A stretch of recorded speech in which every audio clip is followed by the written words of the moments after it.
मौलाना room रहमतुल्लाह अलैह बहुत बड़े आलिम, बहुत बड़े वली, तहज्जुद गुजार। एक दिन बैठे थे किताब पढ़ा रहे, दरसो तदरीस पे शाह शम्स तबरेज़ रहमतुल्लाह अलैह दरवेश सिर्फ इंसान जो करीब आए तो आपने वेख्या ना उन्होंने पढ़ांदियां ते किताबां लिखदियां पढ़ांदियां वेख्या तो आपने फरमाया मौलाना ये चीज ए की है, ए की तो मौलाना रूम रहमतुल्लाह वेख्या चला जा बंदा है ए दरवेश बंदा इनू की पता है की ये मजनू जा बंदा है। मौलाना रूम रहमतुल्लाह फरमाया तुसी की जानो ए की, तुसी की जानो एक शाह शम्स तबरेज़ मतलब फरमा अच्छा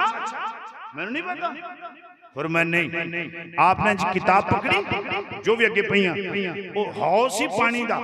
हौद कुआं जो भी उस वक्त पानी दा इंतजाम से होते आपने सारी किताबां पढ़ियां ते पानी में सड़ी जो पानी में सड़ी आते मौलाना रूम रहमतुल्लाह अलैह बड़े सटपटाए उन्हें आख्या हुजूर एक ही मेरी तो सारी जिंदगी की कमाई तुसा रोड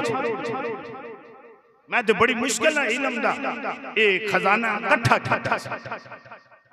बड़ी मुश्किल दा बड़ा अरसे तो मैं खजाना इकट्ठा पे करना तुसा चुके ते पानी में जाया कर छड़िया।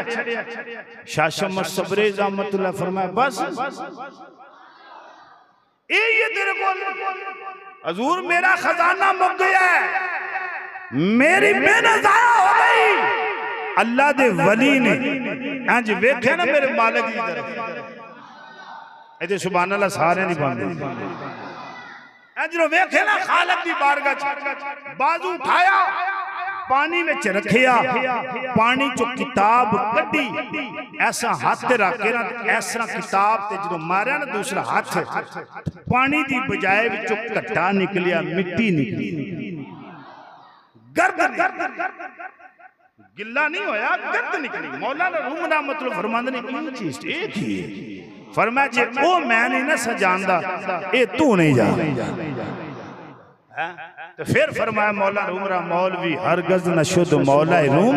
ता गुलाम में शाह शम्स तबरेज़ न शुद्ध।